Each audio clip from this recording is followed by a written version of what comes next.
To get to the Park Hyatt Kyoto, I definitely recommend grabbing a taxi. The hotel is in a historic area of Kyoto, and so there's no subway lines that are nearby, and the buses are not ideal if you have a lot of luggage.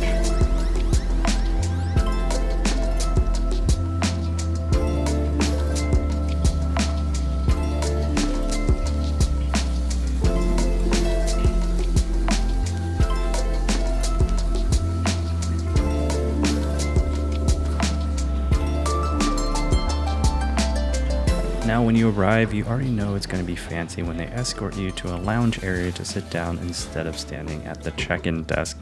In this area, they call it the living room.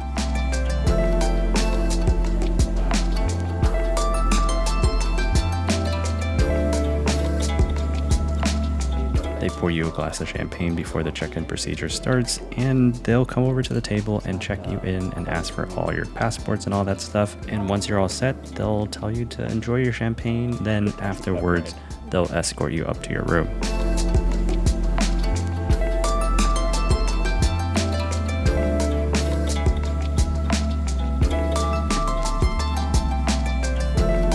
The hotel is essentially built into a hill, so it's a staggered setup. You have to take one elevator to another floor and then transition to another elevator if you're assigned a room in the back building, which was the case for our room, and we were on the 6th floor in the back building.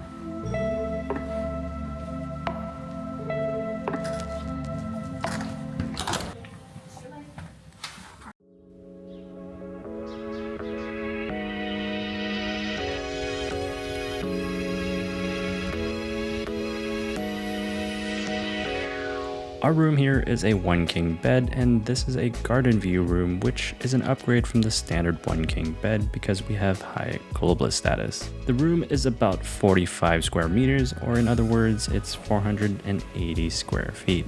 The room didn't feel overwhelmingly big, or it didn't feel underwhelmingly small. I think it was just a good, perfect size.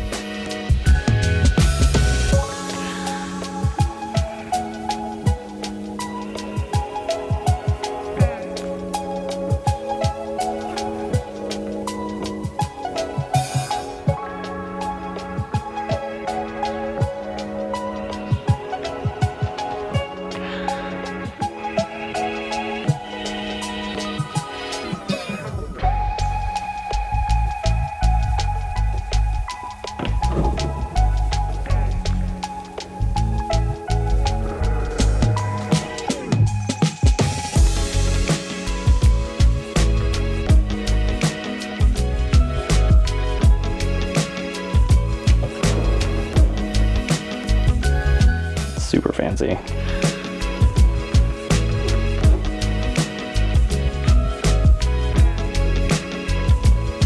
Custom tee for the Park Hyatt too. We'll definitely take these, right? Oh, this is fancy too.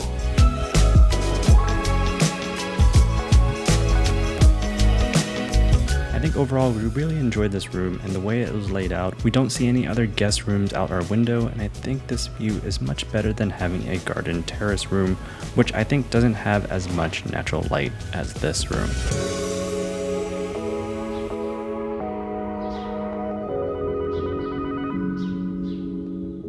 This place is fancy. That was the room tour.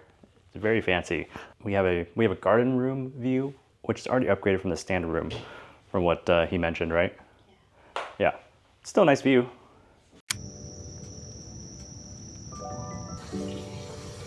Later that night, we returned back to Park Hyatt Kyoto, and they already completed the turn down service. Tiffany's super amazed over there by the turn down service. They folded her a origami frog. Dead. Then at 10 p.m. we went to go check out the 4th floor bar called Kohaku.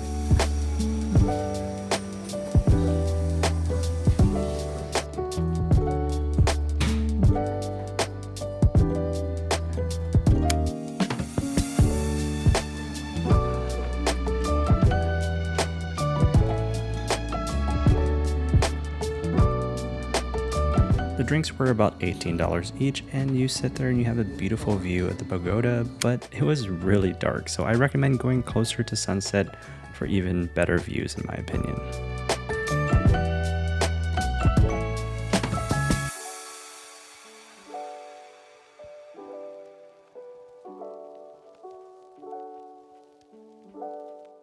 We're gonna go get breakfast downstairs here at the Park Hyatt. So there's two options. There's the Japanese breakfast and there's the Western breakfast. The Western breakfast is complimentary, included if you have a Hyatt Globalist status. The Japanese breakfast is additional charge, and we are going to go try the Japanese breakfast today, and then the Western breakfast tomorrow. And so I think the additional charge is like $20 extra or something for the Japanese breakfast. So we'll see. As with a lot of Japanese breakfasts, there are multiple courses, and if you do opt for the Japanese breakfast, I recommend requesting a seat upstairs away from the main breakfast dining area because it's much quieter and has fewer people.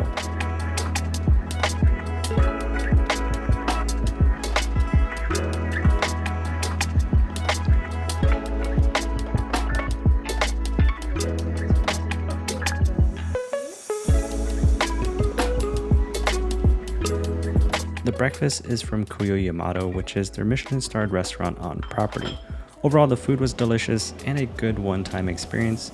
I'm not sure if I would do it again. If you're a Hyatt Globalist member, the upcharge to get the Japanese breakfast is around 3,000 yen, which is around like 22 US dollars.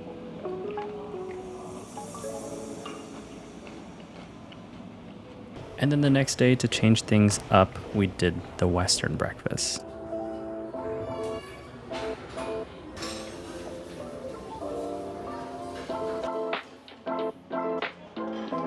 So this is considered the Western breakfast, which is complimentary if you have Hyatt Globalist status.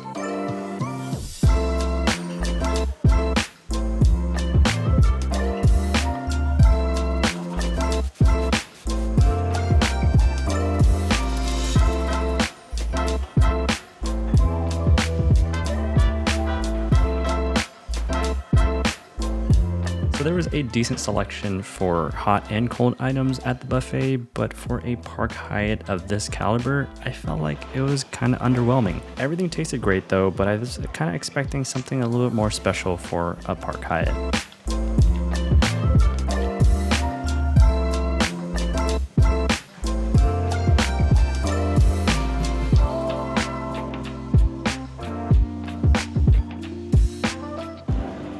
So in addition to the food buffet, there's also an a la carte menu as well. And there's a couple different things on the a la carte menu. Standard like American style breakfast. There's avocado toast, a croissant, eggs Benedict, which is the one that I got. There's also a French toast. Oh, that looks good. There's also French toast and pancakes. There's a yuzu tofu pancake with honey and the fried noodle shrimp chili bonito flakes, which I'll show you here. Oh, it's kind of like yakisoba style, right? Oh, is it? When we were up there, I heard them say halfway. It probably says yakisoba in Japanese. Let me show you what this looks like.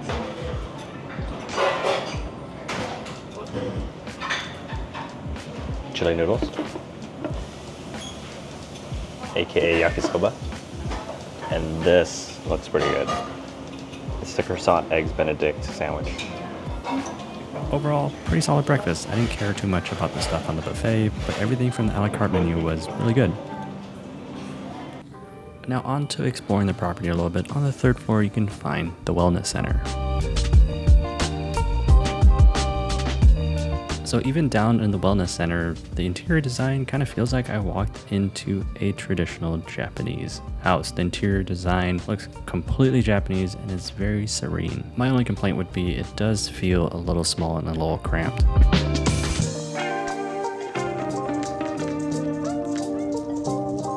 Now leaving the Wellness Center, if you go up one floor to the fourth floor, this is where you get really awesome views of the pagoda.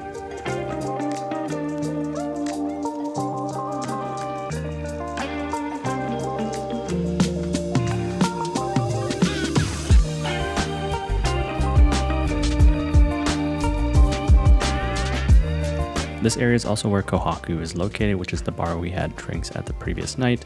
And there's also Yasaka, which is their teppanyaki restaurant as well. We did not try Yasaka during our stay just because we felt like there's just so many other things to eat in Kyoto. Going back downstairs to the outside of the property, like I mentioned, the Park Hyatt Kyoto is in a historic area of Kyoto. The street that it's located on is Ninanzaka, which is a pedestrian walkway, so it does get pretty busy in front of the hotel during peak times. But once you enter the hotel, that all kind of fades away and it's very serene and very quiet. You can hang around in the lobby, which they call the living room, and then there's also books that you can grab, and I also found it funny that they had a Waldorf Astoria book in the lobby. And if you don't know, Waldorf Astoria is a Hilton brand.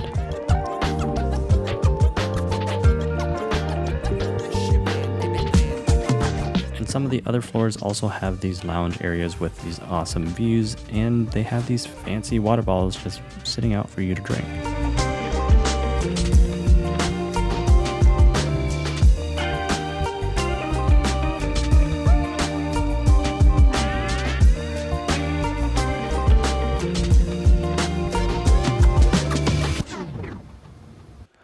All right, what we're gonna do is gonna go downstairs, and there's happy hour for Globalist members and people that are staying in one of the 9 suites they have, right? There's supposed to be complimentary champagne for Globalists and people staying in suites. So let's go downstairs and check out what that's like.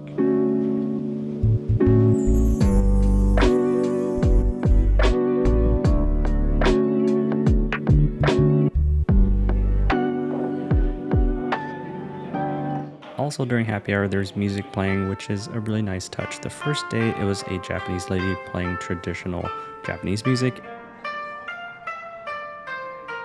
And the next day was these 2 guys, one on guitar and one on violin, playing some pop covers.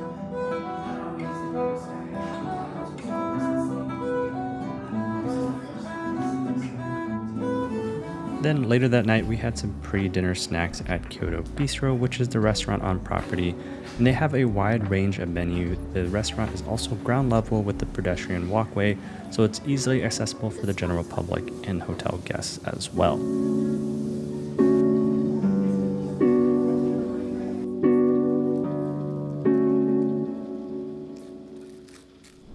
What an awesome Hyatt property. I think this is as good as it gets when it comes to Hyatt hotels. So I think the Park Hyatt Kyoto tops my list of my favorite Hyatt hotels. And second on the list is the Park Hyatt Niseko, which is also in Japan as well. It's just something about the Japanese hospitality and the newer Park Hyatts that make these hotels super nice in Japan. So booking the Park Hyatt Kyoto is pretty expensive. It's usually over $1,000 a night, $1,100, $1,200 a night. But if you're using points, it's a little bit more affordable. If you're using points, the Park Hyatt Kyoto is a Category 8 hotel. And so when it comes to Hyatt Points, that means it's 35,000 points off peak. Standard is 40,000 points, and peak season times, it's 45,000 points. We stayed for 2 nights, and so 1 night was off peak and 1 night is standard, so a total of 75,000 Hyatt points in all for our 2-night stay. And to earn those Hyatt points, we transferred our Chase points and Bilt points over to the World of Hyatt at a 1-to-1 ratio, and that's how we earned our Hyatt points. If I had to pay cash, it's a little bit too expensive for me, but since I have Hyatt points, then you can redeem them for the Park Hyatt Kyoto. I have to warn you though, finding award availability is really difficult.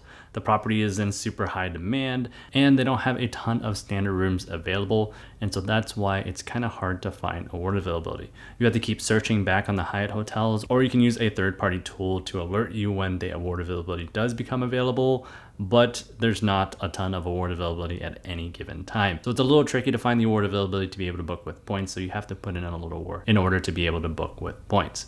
As for the location of the Park Hyatt Kyoto, it's really cool that it's in this historic area in a hillside that overlooks, and you can see the skyline, you can see the pagoda in the distance. But the thing with being there is that you're kind of secluded. Everything around the area kind of closes around like 8 or 9 o'clock. And so if you want to go out and have drinks late at night in the town or anything like that, there's not much going on. You kind of just go eat dinner. If you go back to the hotel, that's it. You stay at the hotel all night and you stay in and you relax at the hotel. The nearest 7-Eleven or Family Mart is like 5 to 10 minute walk down the hill, and then you have to walk back up the hill. So that's another 5 to 10 minute walk. It's not far, but the hill is a pretty decent sized hill. So it does take some walking to get to the nearest Family Mart or 7-Eleven. And if you've ever been to Japan, there's like literally a 7-Eleven or a Family Mart in every single block, just except for the area that the Park Hyatt Kyoto is in. We stayed for 2 nights and I felt that that was kind of perfect. 3 nights I think feels like it might get kind of boring. just because that area does get really quiet after 8 or 9 p.m. But it is kind of cool the first night that you stay there to walk around the historic area late at night, because typically that area is super busy during the day. And so you have close proximity to the pagoda and that whole entire area. And it's just kind of peaceful and serene to just walk around at night with not that many people around. So definitely worth checking out the Park Hyatt Kyoto if you find availability and using your points. It's such a good property, it's such an awesome property, and like I said, it's probably my favorite Park Hyatt Kyoto. Would I book this hotel again? I definitely would next time in Kyoto. And again, maybe for 2 nights, not 3 nights. 3 nights seems like a lot, and a lot in points as well. If you stayed at the Park Hyatt Kyoto before, comment below and let me know what you think. And I'll put some more Japan related videos over here. Remember to hit the like and subscribe button down below as well. And I'll see you guys in the next one.